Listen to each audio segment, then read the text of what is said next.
Hey everybody, this is Rydo and we're back to Cube 2. It's been about a day, and one of the things that's always weird about coming back to a game after a day is often the games feel like they have cycled out from playing their background music, so this feels kind of quiet.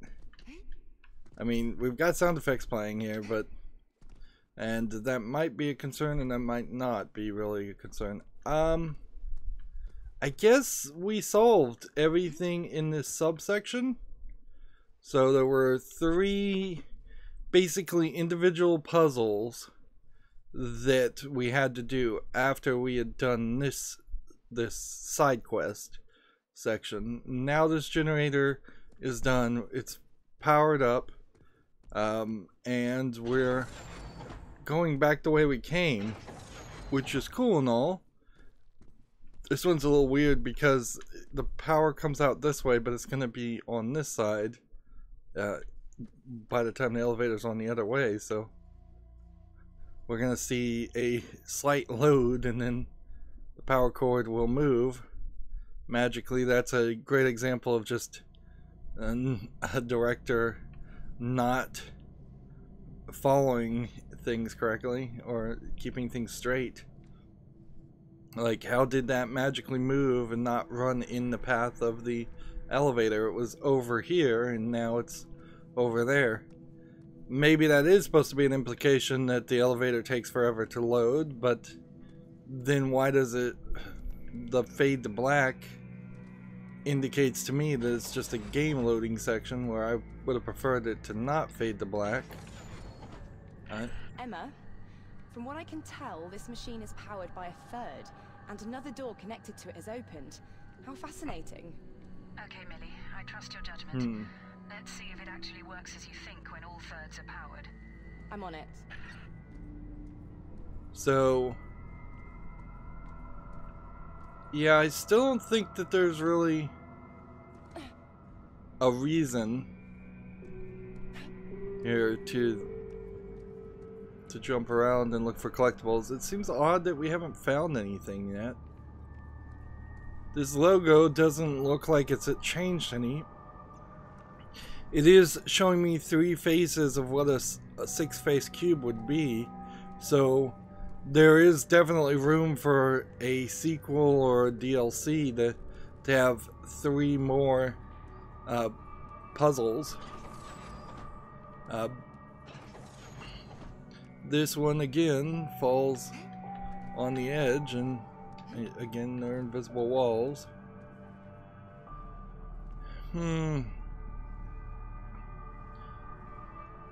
If you had taken out these elevators, there would have really only been one elevator in the entire game. And if you'd instead replaced them with a hallway where you could load, that might have been a good idea. We're getting a little darker in this one. Another reactor. Let's get this thing powered.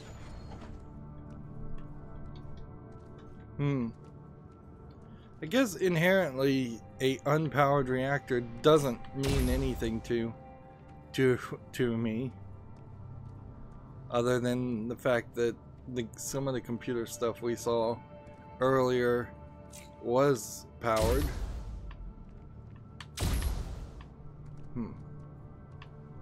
So there's a way all the way up here that we'll get to eventually. Quite the penalty for jumping and falling down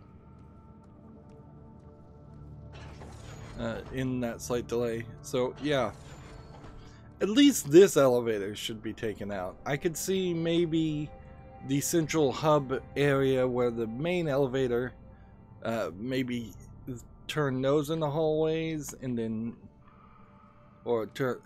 have elevators from that point, but you can see in that instance it didn't even load, so that was just kind of unnecessary. So we have a new reset button. I assume that's a reset, or maybe not. It's not a reset, it's just a rotate. Interesting.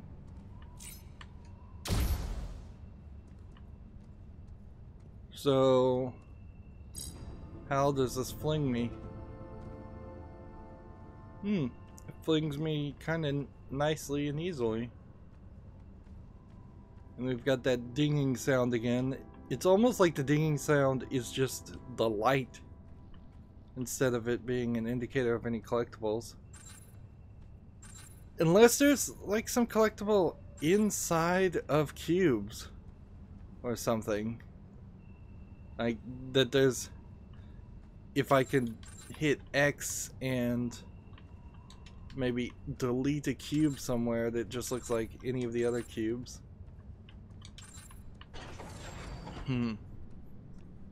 Or maybe they're just invisible and uncollectible until you get some kind of like thermal vision. We've now got yellow walls, which is slightly nice, I suppose.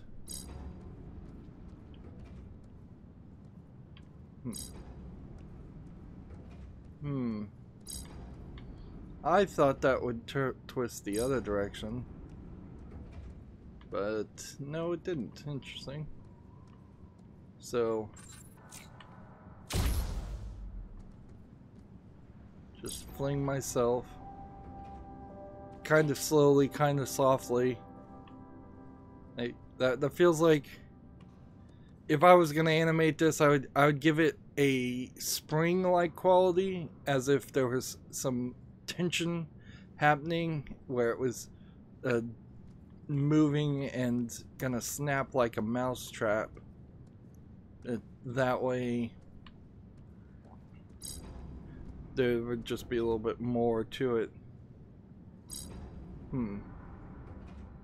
I guess because of this angle here, there's no way you could be standing on this platform and rotate that.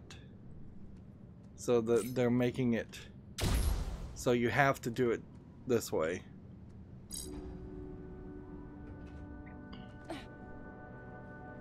And then I had the fall animation when I landed on the landing pad, so it seems like the landing pads are really just indicators of this is a place we expect you to actually land, not a place that actually makes it any softer to land.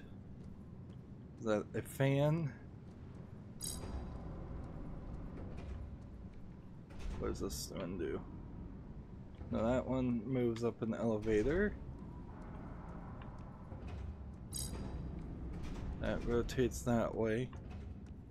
You know, we're not even really using the cubes, and this is something in the first game I felt like they could have done a better job with.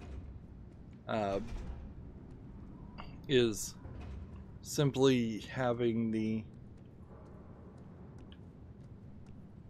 it so that you're not always just relying on cubes. Hit that, land there, hit that one. Alright. So now I'm gonna stand over on this side and pull that this way. And that's gonna lift this up. Excellent. And then I'm gonna rotate this to make a walkway across. Almost got me on that puzzle. I really like this feeling that we're having right now. Not really challenged. Just a little ting of difficulty. What would you like to know? So many things are running through my mind. I mean, you were sent to destroy that extraterrestrial object, right? I was. As were many. So, how did we develop this manipulation technology? Good question. We tracked the vessel for years, since it entered the solar system, intercepting signals from it, decoding them. We learned about its structure, but not its host. And you use this data to what? Develop this technology I'm wearing? It was going to kill everyone on Earth, Millie. It was an invasion. Sorry. I just need to orient myself. That's all. You've got to admit this situation is somewhat out of the ordinary. I know. This journey, it's not what I expected either, Millie. So, there is always that assumption you can make. If something is flying to you, particularly right now in modern time, if an alien ship was flying towards Earth, it would look like it's just a torpedo crashing, flying directly towards us. But if you have the technology to speed up to above or near the speed of light, you probably also have the technology to, maybe this is why they didn't extend the stairs in that other area. You probably have the technology to also slow down and stop. So we really don't know in the first game whether that cube would have just gotten close to Earth and then assumed an orbit. That's just kind of like the humans assume that. It's probably a smarter move to assume hostile intent and be proven wrong than vice versa, to assume a peaceful intent and be proven wrong. And that's not a real satisfactory answer to say that they were getting signals from the ship and that somehow gave them the technology to mess with the ship by manipulating these cubes. But I also kind of think that that's probably the best I'm gonna get as far as an answer. This game is not going to go out of its way to satisfactorily answer some of these questions.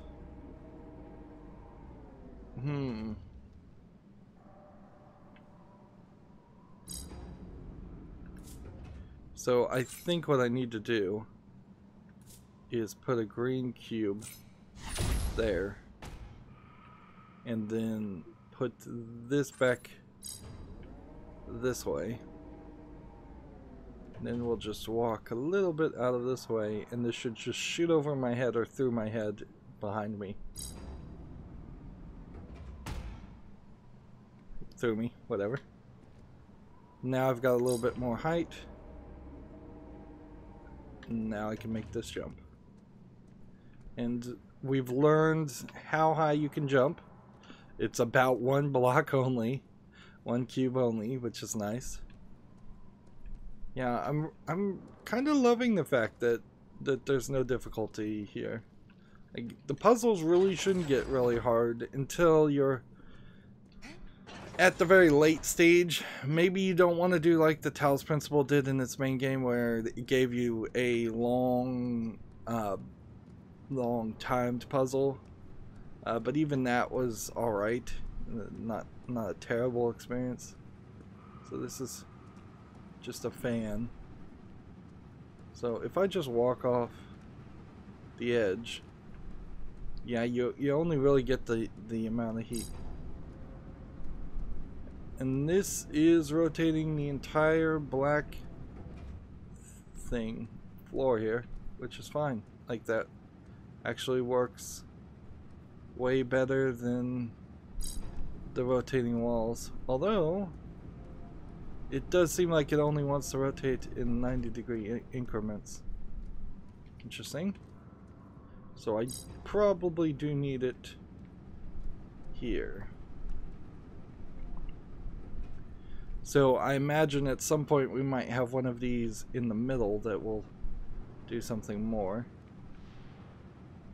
If I was to stand on this, pull myself up, it's kind of hard to do because you can't really point straight down and then walk forward. That's not gonna work. Need to get up to that section.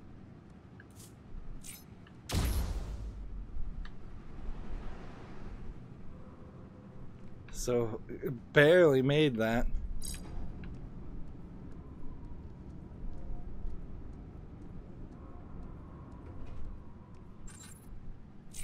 Yeah, we're getting with the wonky physics again.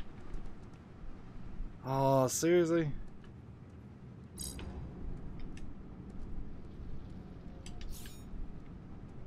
Get that out of the way. So you have to get right in the corner. I think. Maybe not. Maybe I'm supposed to do something like this. And then do this.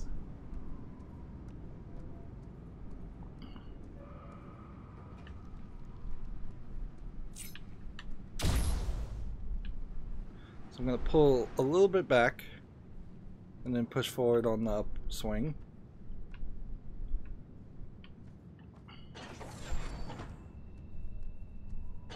So far the story, if the woman who's talking to me isn't actually a human, has not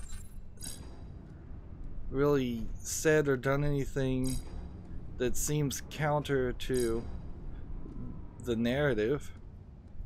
Like, it seems like I am turning on these things at the behest of the character that I'm playing as, not really at the behest of wow, it seems like you might be able to get through there. Yeah, not really at the behest of anyone else. The only prompting the lady that's been talking to me has given me is to get to the top of the tower. Now, I guess inherently to get to the top of the tower, you are going to have to power this whole thing, and so if that was an already known factor, then there might be some shenanigans going on there, but that's very sneaky, certainly, and not not as obvious as the writing has been in other instances. I love how they found two very good puzzle mechanics to do with these twisting walls. And you really have to learn this. There's no way you're going to make it to the rest of the game otherwise. Here we have another human statue. Human/android statue. I wonder if these are the collectibles. That would be weird. Like, it's either one of two cases. Either there are no collectibles, or there are all very few of them, or these are them. But you kind of have to collect this, because I don't think you can get through the hallway otherwise. And what this last statue was all about was, it said, become one. Become one. Again, as a human carrying a cube. So, if the voice is talking to us, or some other voice is going to start talking to us, and it's going to promise us to become one, it's almost certainly the computer intelligence is going to try and take over my body and merge with my body so it can move around freely, because it must not have that ability. No, I don't think it's humane To knock her away. She needs Medical attention. and she needs To be looked after. You don't know what you're dealing with. James? So just do me a favor and Drop the management bullshit. And so you get a bunch of weirdness of different voices. So I wonder if maybe there was hundreds or thousands of other people have been already through this puzzle. Man, this is pitch black. That is really dark. And I complimented the game for being not completely dark, and now it's completely dark. Yeah, what if this is Earth and all of the rest of humanity has already been assimilated into this computer? Like, you might as well join the rest of humanity at that point. You see a lot of stories of like the sole survivor of an apocalypse, and it's like, so your life is going to be a struggle and a miserable pain for probably a shortened lifespan, and completely in isolation, it doesn't matter. Like you might as well just join the zombies or whatever the apocalypse is, because without at least a couple hundred, if not 1,000 people, you're not going to be able to rebuild humanity. Of course, there's a lot of ifs in that details. You're probably not going to be told or find out if there are other humans alive. Alright. So, this...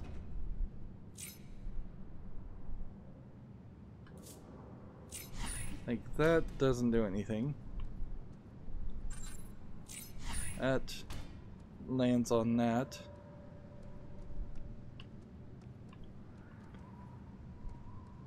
That lands on that.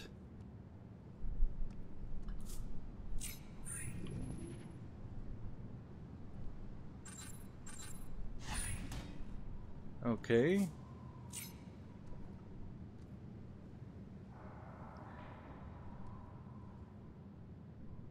So, you retract that, you've got that bouncing up and up and up.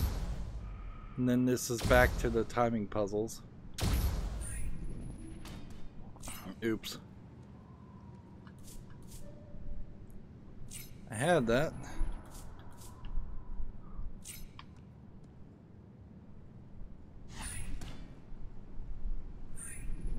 Just gotta figure out the right buttons.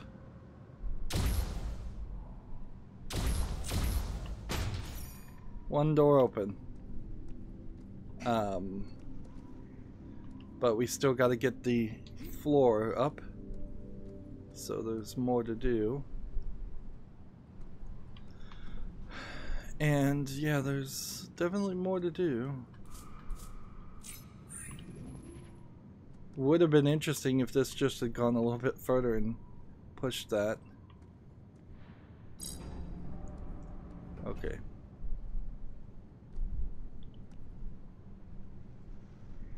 So, yeah. If I make this a red, pull this out,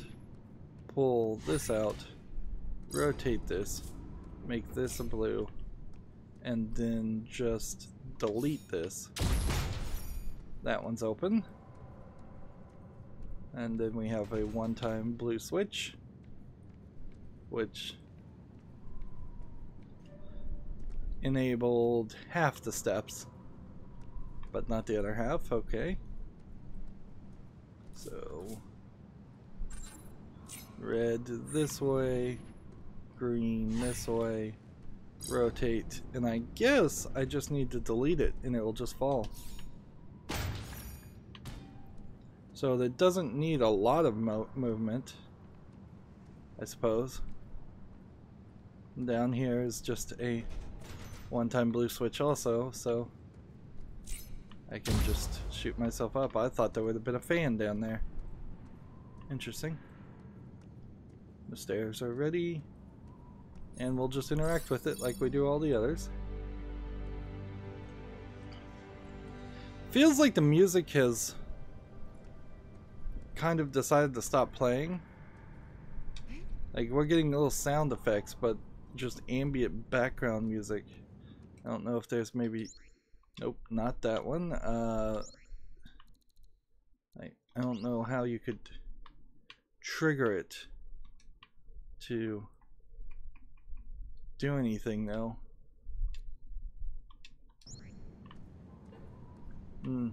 No, I bet it's probably supposed to be quiet. Yeah, that'd be my guess. Alright, there's some music that kicked in, so maybe I did trigger it.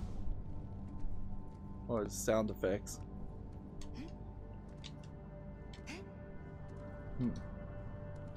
It's a very tricky job making ambient background music in a video game, because it has to be slightly slightly innocuous. I don't know if I pronounced that word right, but It has to be unnoticeable, but it also has to make it so the silence isn't noticeable. Those are your main two goals. It can be very good, but it has to be so good in such a fashion that you wouldn't get annoyed with it on the 100th listening of the song. Alright.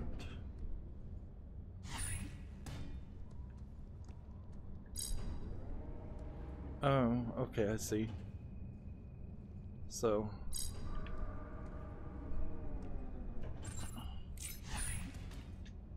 if I could get up there, but how does one get in there? What if we did this? Can we jump up here? Yes, we can. So throughout the entirety of the game, we have been working with these platforms that usually have a couple of options, and usually the couple of options didn't seem like they really mattered. Now it seems like they might.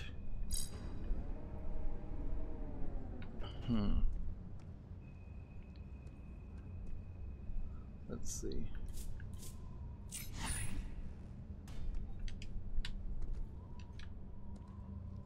I guess I probably have to pull it out from this side, let it roll twice, then I can do this.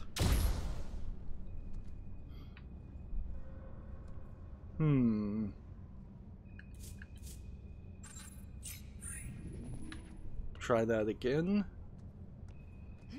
with a red cube to hit me. That seemed like that worked, and yet it didn't work.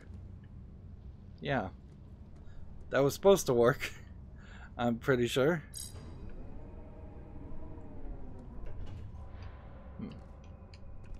And now we'll just use this to fling a cube so I can get up to this point. We are kind of running out of things to say in a lot of this. I'll admit.